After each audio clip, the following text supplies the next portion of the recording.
Thank you for joining us today. I'm Midge Woods. I'm the host for Spirit at Work, and we have a wonderful experience that we're going to be doing this month. It is Rumi, the 12th century poet, his birthday, 800 years. And we're in celebration. We've been doing lots of different things this week, and one of them is that we have asked Sayed Naimu to come and join us. And Sayed is a local Idaho poet and a student of Rumi.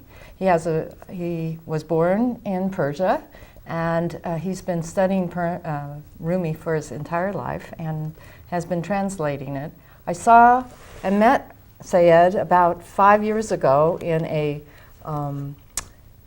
a circle that you were reading your poetry for the first time, that it actually came out of the closet. And I was so impressed that here we are 5 years later on a TV show together and celebrating a very significant event, Rumi. Yes. Rumi's birthday. He's been around for 800 years, and he is the most well-read poet in the West. For love, in the West, about love and relationships, and certainly about the soul. We've just had an incredible event last week where Coleman Barks came, and the entire city got to experience. That was a great experience. It was a great experience. So tonight we're inviting you to come and share your experience about Rumi and tell us more about who Rumi is from your perspective. So Sayed? Thank you. So Rumi was born in a city named Balkh, which is currently in Afghanistan, but he was at that point the city was part of Persia, in northern Persia. This was 1207 when he was born. Shortly after, the Mongols were headed south from the north and destroying cities as they went. So Rumi's father decided that he's going to take the family and leave, and he left about 1218, and he eventually ended up in Anatolia, which is Turkey today. But he went through a long journey through Baghdad, Syria, Mecca, and eventually in Anatolia. From there, from the invite of one of the kings that ran the Konya government, he was invited to go there and run a school.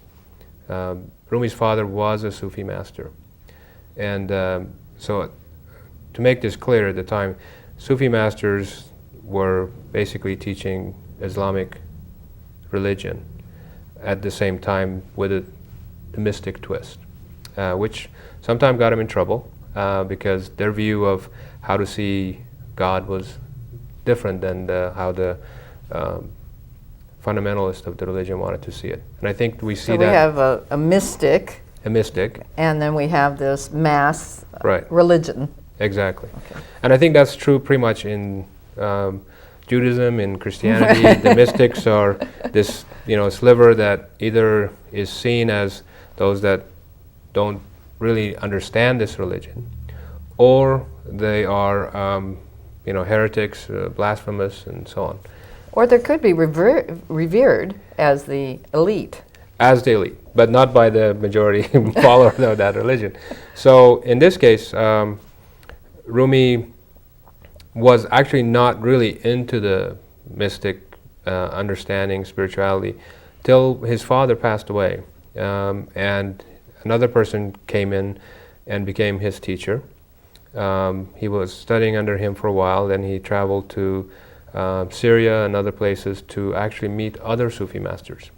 So then he became more entrenched in the idea. So the reason we call him Rumi is because when he was in Turkey, that place was actually kind of a Roman government. So in Persian, if you're from Rome, you're Rumi, because we say Rum for Rome. So Rumi is really a relationship of that's where he's from.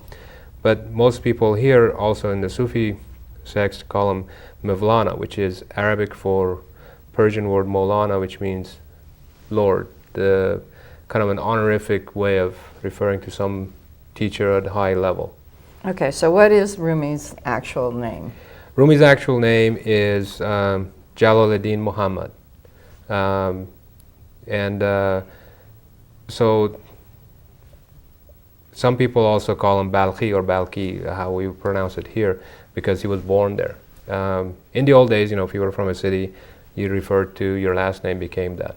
Mm-hmm. So when he started the Sufi order that is now known as Mevlevis in Turkey and in Arabic way, in Persian they would say Mawlavi.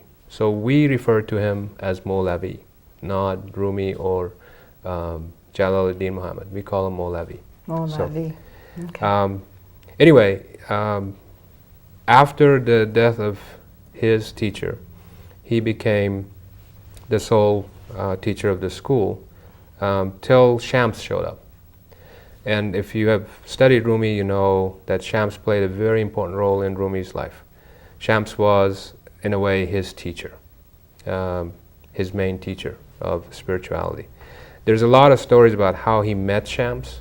There are stories about meeting at a fountain or a well where Shams takes the books off Rumi's donkey and throws it in the well. There are and he had handwritten all these books, right? Or he was writing well, these them? are the books of if you think about them, is knowledge, right? The reference is really, because the stories differ from where you hear them and who says it, but the bottom line is this. Rumi sees the world you could see him in two ways, or obviously more than two ways, but let's say there are three groups of people. There's one group they call the RF, which is the ones that are knowledgeable, but not, they're like the Gnostics. They're not knowledgeable in terms of science. They're knowledgeable from within. Then there's the Alem, which is the ones that are knowledgeable from a scientific point of view, so from the outside, mm-hmm. right? And there are the group in between that have no knowledge of inside or outside. But the whole story of, I think if you could boil it down, this meeting with Shams is that the question is really, where is your knowledge from? And can you, if you have, somebody takes your books away and throws them away, can you survive? Is your knowledge that shallow that if I throw your books away, you're in trouble?